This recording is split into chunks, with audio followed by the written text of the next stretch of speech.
you so much for taking some time to chat with us today about Brothers Bond. And I know you're super passionate about whiskey, so we're really excited to ask you some questions and hear your responses. Thank you, Molly. I am so beyond excited to be with our Total Wine and More family.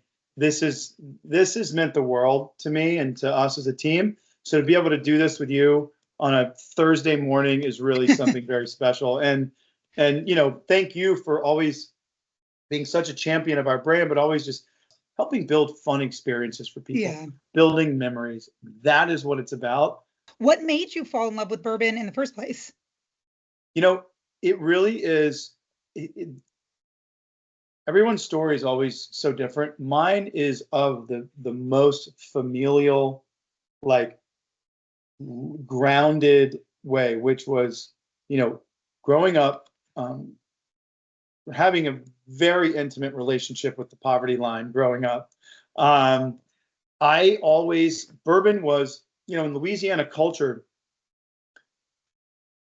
I mean, bourbon is everything. It's like creates experiences with families. And I always remember that there was this belonging, this feeling that, back in the 80s when I was young, I was born in the late 70s. My dad, there was no real socioeconomics associated with bourbon. Whereas in the wine world, which I love, there is a pretty vast ocean between a very inexpensive bottle of wine, which is something my family would have been able to afford, and something really, really good, but bourbon that didn't exist. So my dad, who was a union electrician, we didn't have very much, was still drinking the same delicious bourbon at a tailgate for the Saints or LSU or whatever with the big executive of some bank in Louisiana, right? And so that's what Louisiana too is always so about, which is culture, which is family, culture, togetherness, again, experience, memories, bonding. This is a very thematic sort of thing in my life. And that's where my love and my first love and understanding of what bourbon was a feeling of connectedness and togetherness. Also, the way that you've been able to craft something at the level that it's at, but still make it accessible to the everyday person is really, I mean, speaks a lot to your vision. Well, so speaking of all of those special times and kind of getting into this world, how did you get started with Brothers Bond? We played these vampire brothers for 8 years on this show. We realized, Paul and I said, man, we drink a lot of bourbon on this show. Wouldn't it be so amazing if Damon and Stefan had their own whiskey? Like how cool would that be? Wrap the show. We had a moment, we had decided that we wanted to do this. We had whiskey set aside that we had not purchased yet. And we wanted to blend, and I mean blend and blend and blend.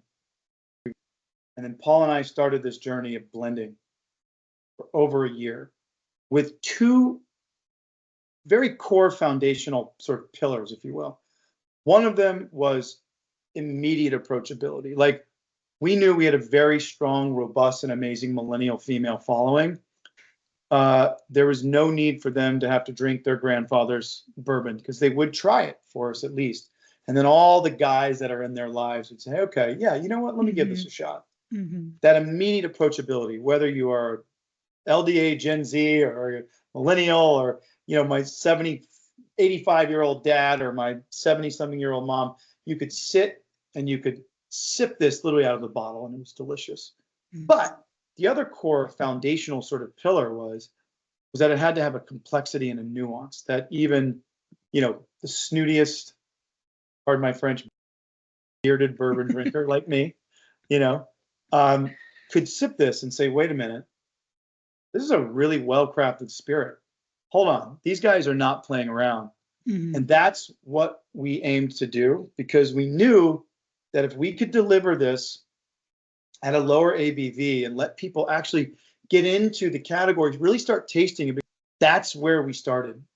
And we blended and we blended and we blended and we got that mash bill over a year.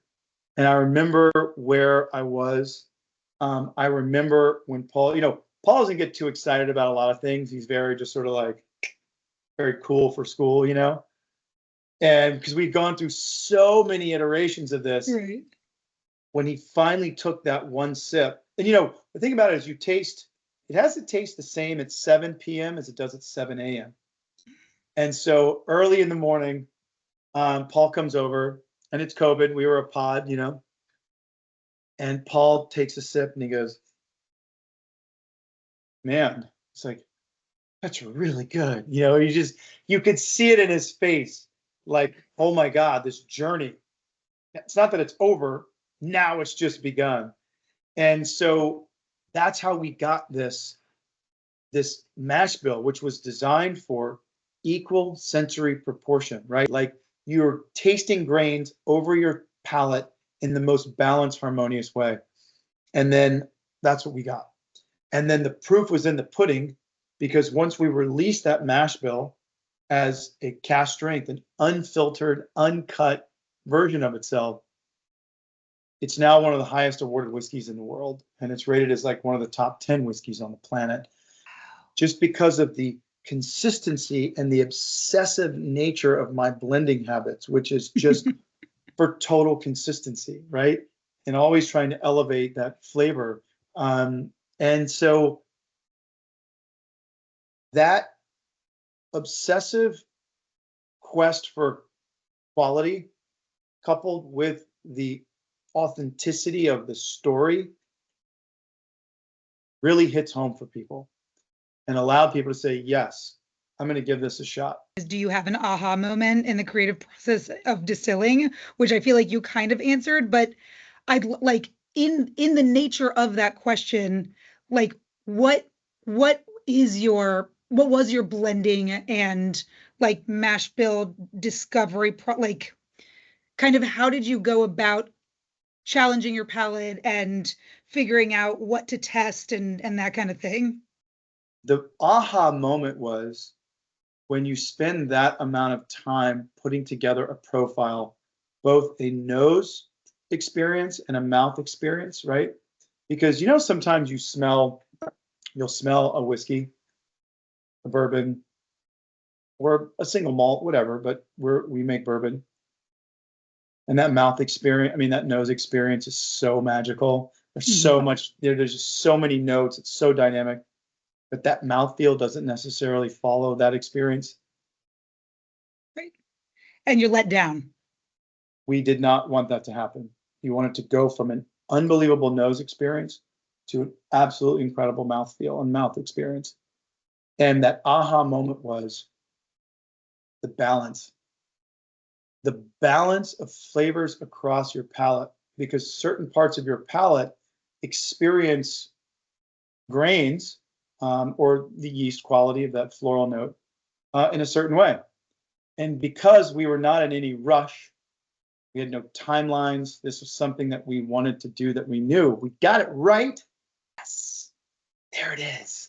And it's just like every time it's just like coming home, That's the beauty of this whole thing, which is creating experience. And that was sort of like, those were those big sort of unlocks for me, which was understanding flavor, understanding how to build experience around it. Right.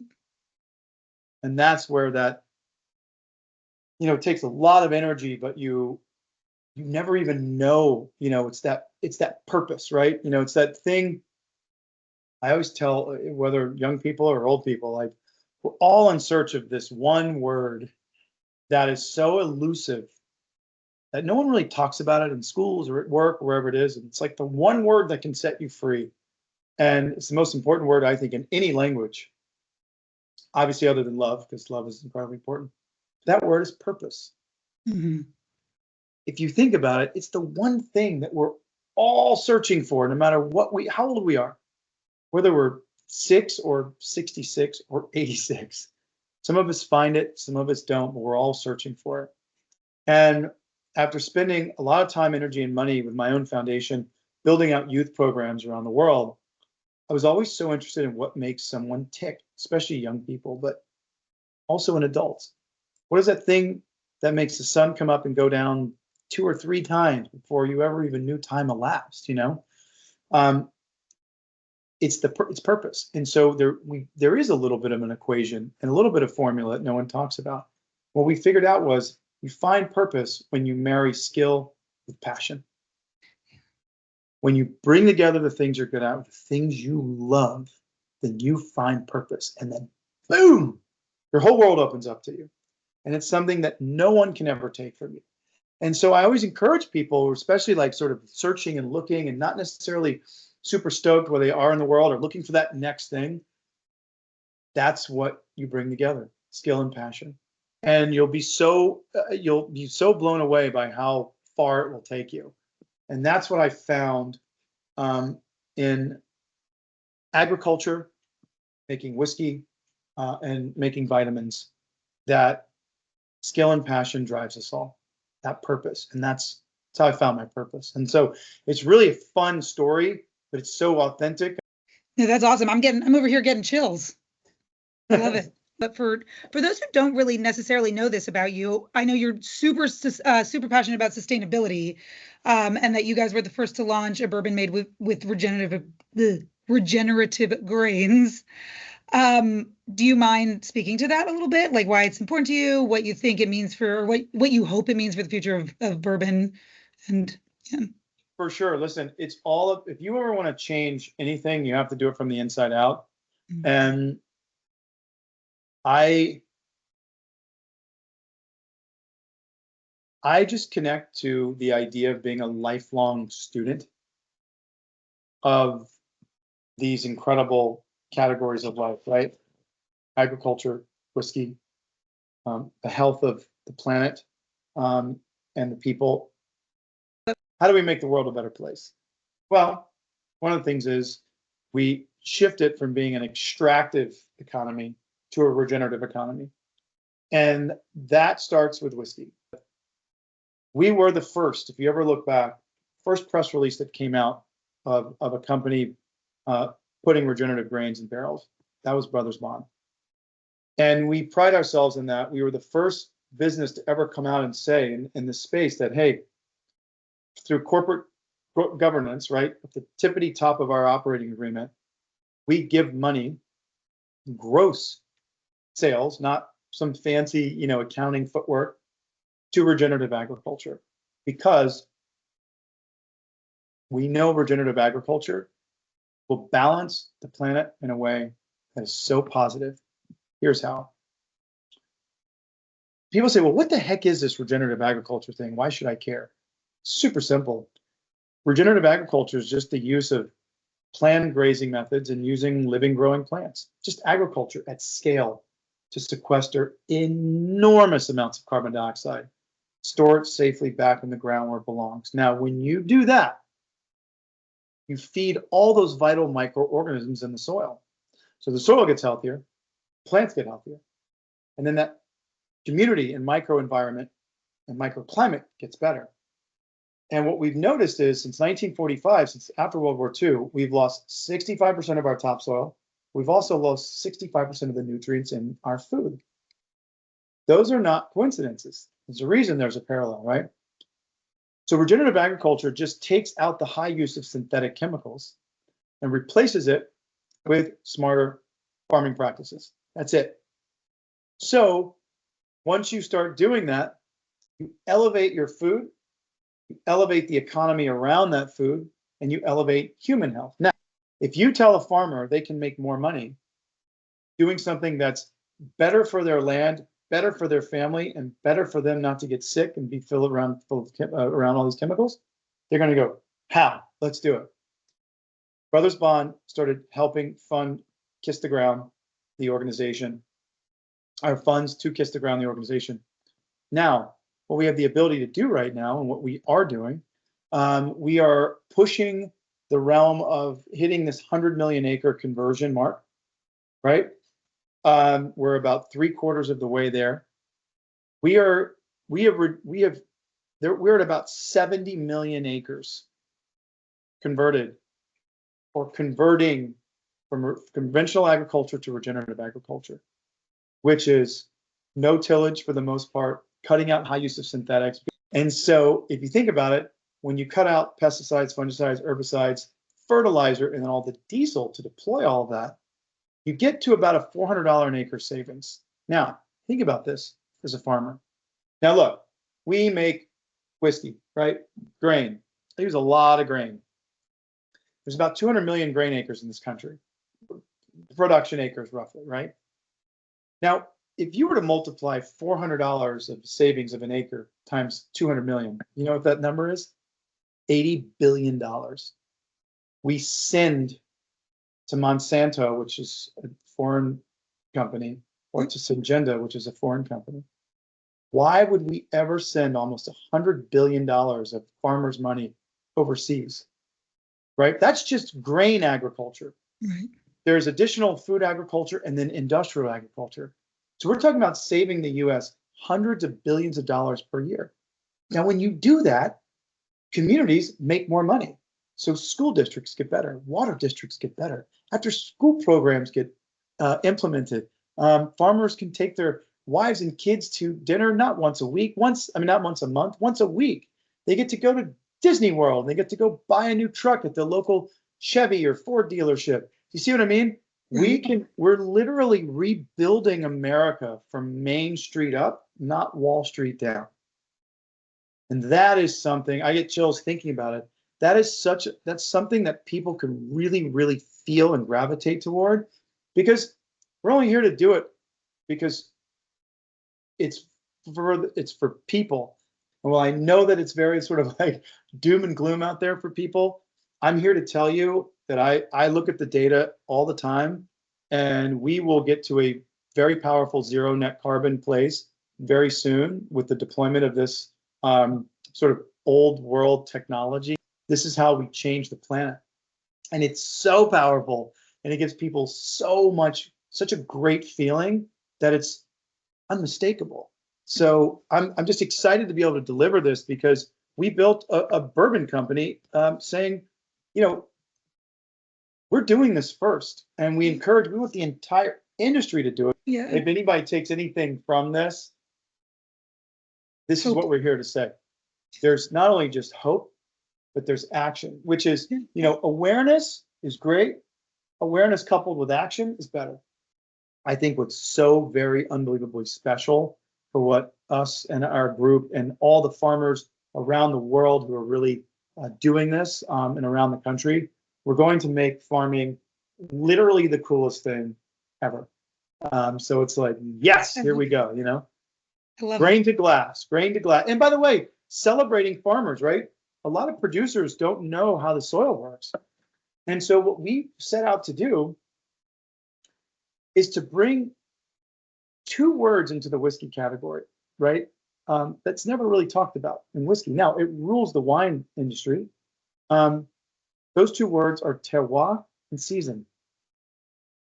No one ever really celebrates the grains or the people growing those grains in whiskey. We are here to celebrate that. And with our regenerative whiskey, I mean, I can tell you what field it came from. The grain comes within 5 to 20 miles of the distillery. I'll tell you what farmer grew it. You go back and really look at what that season was like. Celebrating the nuance of that beautiful, beautiful grain is everything, you know? That's awesome. And it's such a good point. I mean, we just, in spirits in general, we don't talk about terroir, and it's a disservice to the category, because people aren't thinking about where everything's coming from. Whereas with grapes, we're always talking about when they're harvesting the grapes. Now it's earlier and earlier because the weather's changing. And so like the you know, everybody out there with their vineyards knows that the weather's changing. Right. And obviously farmers do too, but we're just not bringing that into spirits world. So that's awesome. Right. We built this from the ground up. Everything you see, it's not just the liquid, it's the bottles, the design, the core, everything. And now we're all 100%, everything's from America. Everything's American made. This is not a celebrity brand. This is a brand by people who happen to have been on television for a long time. This was the most authentic thing we could have ever done. There's nothing more authentic that these two brothers from one of the single most successful pieces of media ever created could have done. And this is a legacy piece. This will be This brand will be around for a century after we're gone. And the amount of good it will do makes my heart really, really happy. The vehicle of sharing experience and talking about the beauty of regeneration coming from a distilled spirit that is a social connector. And that's, I think, the takeaway here, which is when you see uncompromising quality with a really, really with a story that connects, I think there's something very special there. And I think that we can all argue or not argue, right? We need connectedness and togetherness now more than ever in history. And Brothers Bond is the brand to do it. You know, this brand is about uncompromising quality and story and authenticity. And that is how we've built this out in a very consistent and very uncompromising way. Well, obviously you enjoy, and I know you said at the beginning you really like drinking it neat, and I absolutely agree. I think it's obviously very delicious on its own, especially going through the expressions side by side and sharing them with friends and kind of like picking what your favorite is. But if you were to have it in a cocktail, how would you like to enjoy it? You know, I really love an incredible old fashioned. I mean, our Brothers Bond old fashions, our Manhattans, our signature drink is a Mystic Charmer. It's a little more involved. You make the honey syrup, but our old fashions people just love, and it's our special spin. You know, one thing that we pride ourselves on are our sort of spins on classic cocktails, but we use Amaro in our old fashioned, and it really lends itself to adding an unbelievable profile. It's so very layered. Um, I love our old fashioned. I mean, I people love them. Um, it's such a classic one, and people trying to get into you know, people who are just trying our whiskey, who don't normally drink it, or they're a single malt drinker, or once they try a Brothers Bond old fashioned with whether it is with the straight 80, whether it's with our regen, whether it's with the bottled and bond, whether it's with the rye, um, they just can't believe what they're having. And one of the things you know, it's that Amaro touch too that really is so unbelievably special. But again, cocktails are for the occasion, and so getting in and having that cocktail with friends is super duper duper important. And again, it's that connector. It brings people together, and that's what we really, really, really love to do. So share a Brothers Bond cocktail. What makes also too the sort of cocktail culture so fun, or cocktails at home, is you get to experiment and you get to have a blast, and you can make mistakes and then make some home runs, and then you again, you know, that's what makes Brothers Bond so special, is people are enjoying this at home with their friends and their family. It's been just so incredibly special. So thank you for this opportunity to talk about our tiny but mighty little brand, and being able to be a part of your unbelievable brand that has just brought so many brands and things and people together. No, thank you so much. Honestly, thank you for your time. Thank you for your passion. Thank you for, just being able to sit here with us and share all of these stories. I think we